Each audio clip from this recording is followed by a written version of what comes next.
We have been blessed by wonderful messages by President Fomos Nelson. abençoados por maravilhosas mensagens do presidente Nelson e presidente Owen. Que congregação maravilhosa de portadores do sacerdócio. Há muitos anos, eu estava no templo de Frankfurt, Alemanha, quando notei um casal idoso de mãos dadas. A amorosa ternura e o carinho que demonstravam um pelo outro aqueceram-me o coração. Não estou plenamente seguro do motivo pelo qual essa cena me afetou tão profundamente. Talvez fosse a doçura do amor que aquelas duas pessoas compartilhavam entre si. Um símbolo pungente de perseverança e comprometimento. Era bem evidente que aquele casal estivera por muito tempo junto e que seu afeto mútuo ainda estava vivo e forte. Acho que outro motivo pelo qual aquela terna cena permaneceu gravada em minha memória por tanto tempo foi o contraste entre aquela atitude e algumas das atitudes de nossos dias. Em muitas sociedades no mundo inteiro, tudo parece ser descartável. Assim que algo começa a ficar gasto ou a quebrar, ou mesmo quando simplesmente nos cansamos dele, nós jogamos fora e o substituímos por algo mais atualizado, mais novo ou mais brilhante. Fazemos isso com celulares, roupas, carros e, tragicamente, até com relacionamentos. Embora possa ser útil livrar-nos de coisas materiais das quais já não necessitamos, no tocante a coisas de importância eterna, nosso casamento, nossa família e nossos valores, a mentalidade de substituir o original pelo moderno pode resultar em profundo remorso. Sinto-me grato por pertencer a uma igreja que valoriza o casamento e a família. Os membros da Igreja de Jesus Cristo dos Santos dos Últimos Dias são conhecidos no mundo inteiro por terem alguns dos melhores casamentos e famílias que se podem encontrar. Creio que isso, em parte, se deve à preciosa verdade restaurada por Joseph Smith, de que o casamento e a família são feitos para ser eternos. As famílias não foram constituídas apenas para facilitar as coisas na terra e para serem descartadas quando formos para o céu. Em vez disso, são a ordem do céu. São o eco de um padrão celestial e o exemplo da família eterna de Deus. Mas um casamento e um relacionamento familiar fortes não acontecem simplesmente por sermos membros da igreja. Isso exige esforço e trabalho constante e intencional. A doutrina das famílias eternas deve inspirar-nos a dedicar-nos ao máximo para salvar e enriquecer nosso casamento e nossa família. Admiro e aplaudo os que preservaram e nutriram esse relacionamento essencial e eterno.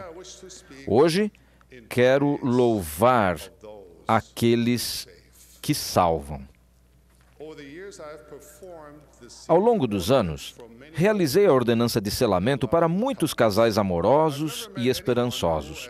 Nunca conheci ninguém que, ao fitar os olhos do outro no altar, achasse que o casamento terminaria em divórcio e sofrimento. Infelizmente, isso acontece. De alguma forma, à medida que os dias se multiplicam e a cor do amor romântico muda, há alguns que lentamente param de pensar na felicidade um do outro e começam a notar pequenos defeitos. Nesse ambiente, alguns são instigados pela trágica conclusão de que seu cônjuge não é inteligente, ou divertido, ou jovem o suficiente. E, de alguma forma, eles compram a ideia de que isso lhes dá justificativa para começarem a procurar outro relacionamento. Irmãos, se isso chega perto de descrever sua situação, advirto-os de que estão trilhando um caminho que os conduzirá a um casamento desfeito, um lar destruído e corações partidos. Peço encarecidamente que parem agora, deem a volta e retornem ao caminho seguro da integridade e da lealdade aos convênios. E, é claro, esses mesmos princípios se aplicam a nossas queridas irmãs. Agora, apenas uma palavra para vocês, nossos irmãos solteiros, que seguem a falsa noção de que precisam primeiro encontrar a mulher perfeita antes de começarem a namorar sério ou de se casarem. Meus amados irmãos, quero lembrá-los de que, se houvesse uma mulher perfeita, acham realmente que ela estaria interessada em vocês?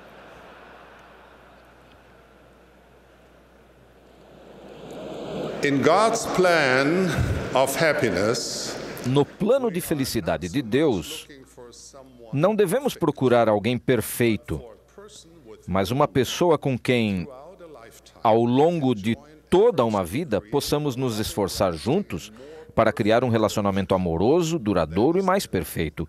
Essa é a meta. Irmãos, aqueles que salvam seu casamento entendem que essa busca exige tempo, paciência e, acima de tudo, as bênçãos da expiação de Jesus Cristo.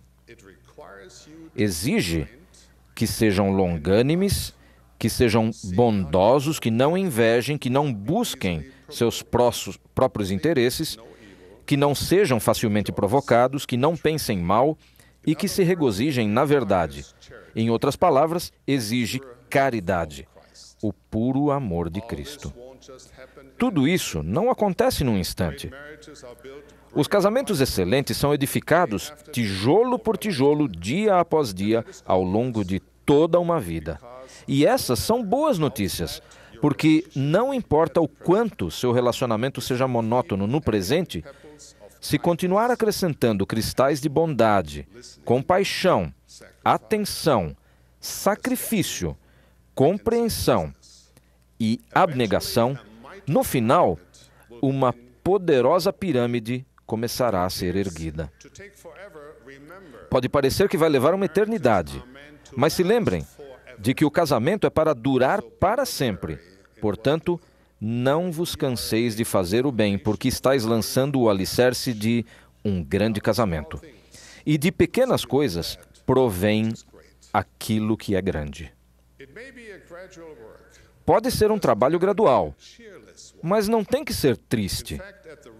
De fato, correndo o risco de afirmar o óbvio, notaram que o divórcio raramente acontece quando marido e mulher são felizes? Então, sejam felizes. E, irmãos, surpreendam sua mulher fazendo coisas que a deixem feliz. Aqueles que salvam seu casamento escolhem a felicidade. Embora seja verdade que alguns tipos de depressão crônica exigem tratamento especializado, gosto muito deste sábio comentário de Abraham Lincoln. A maioria das pessoas é tão feliz quanto decide que vai ser. Isso se encaixa muito bem com esta escritura complementar. Buscai e encontrareis. Se procurarmos imperfeições em nosso cônjuge ou irritações em nosso casamento, sem dúvida as encontraremos, porque todos as têm. Por outro lado, se procurarmos o que há de bom, sem dúvida encontraremos, porque todos têm muitas qualidades também.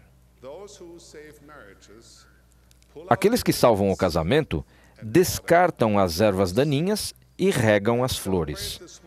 Comemoram os pequenos atos de bondade que suscitam ternos sentimentos de caridade. Aqueles que salvam casamentos salvam gerações futuras.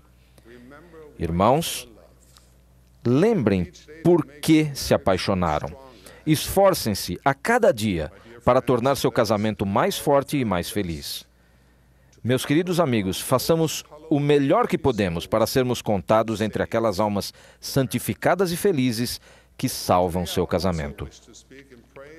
Hoje, também quero louvar aqueles que salvam seu relacionamento com sua família. Toda família precisa ser salva. Por mais maravilhoso que seja o fato de esta igreja ser conhecida por suas famílias fortes, Com frequência, sentimos que isso deve se aplicar a todas as outras famílias de santos dos últimos dias, exceto a nossa. Mas a realidade é que não há famílias perfeitas. Toda família tem momentos de dificuldades. Quando, por exemplo, seus pais pedem que você tire uma selfie com eles.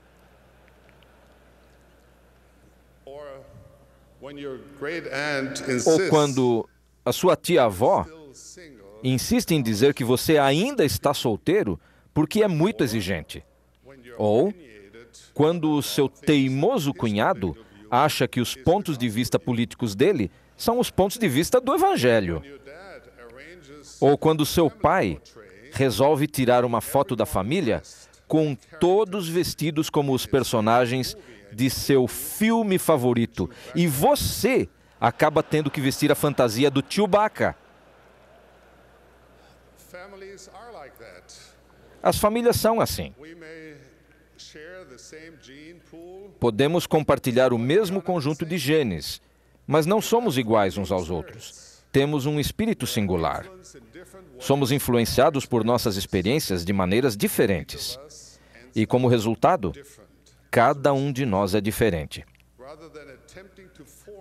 Em vez de tentar forçar todos a adequar-se a um molde que criamos, podemos comemorar essas diferenças e valorizá-las por acrescentarem valor e surpresas constantes à nossa vida. Às vezes, porém, nossos familiares fazem escolhas ou coisas que são irrefletidas, ofensivas ou imorais. O que devemos fazer nesses casos?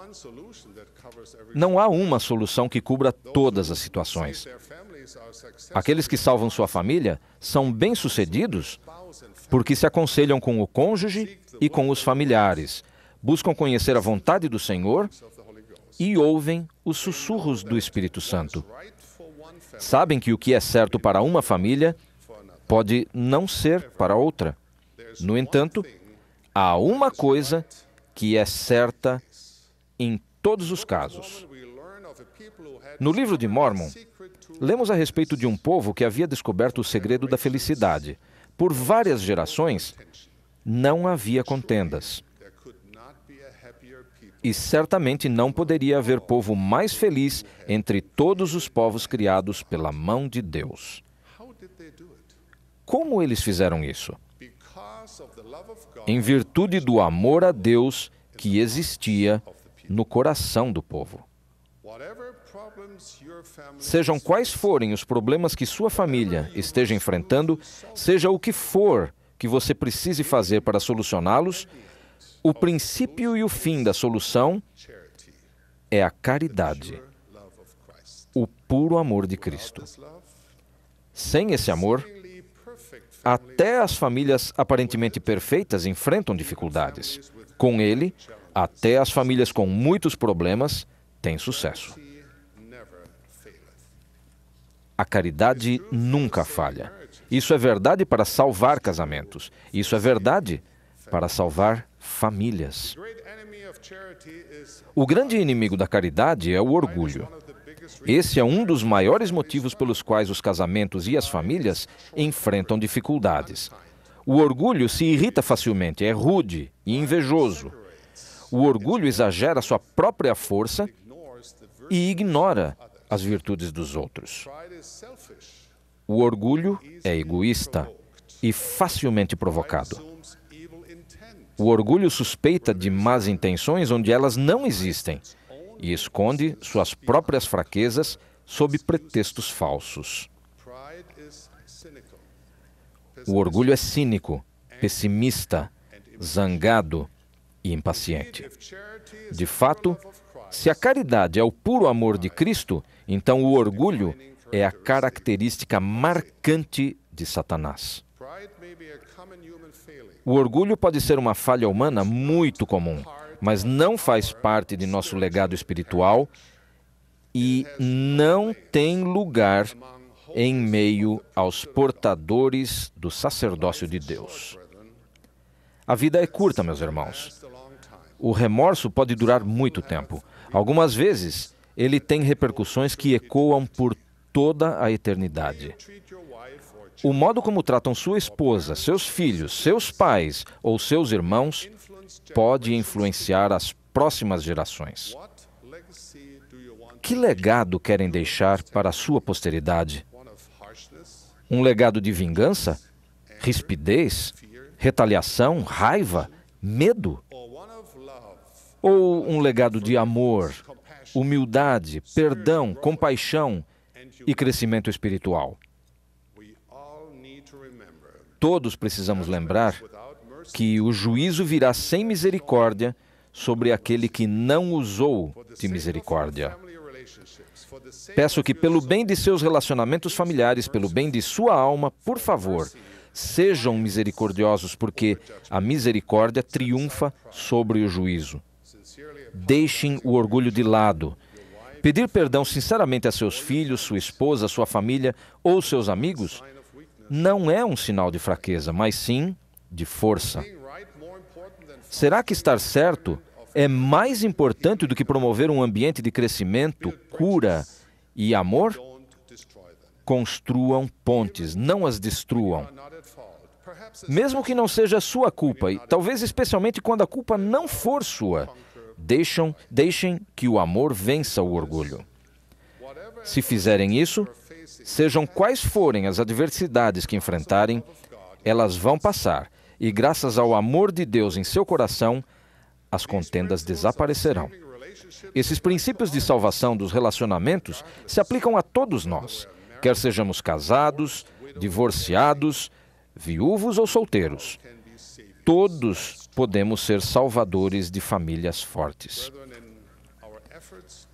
Irmãos, em nossos esforços para salvar nosso casamento e a família, como em todas as coisas, sigamos o exemplo daquele que nos salva.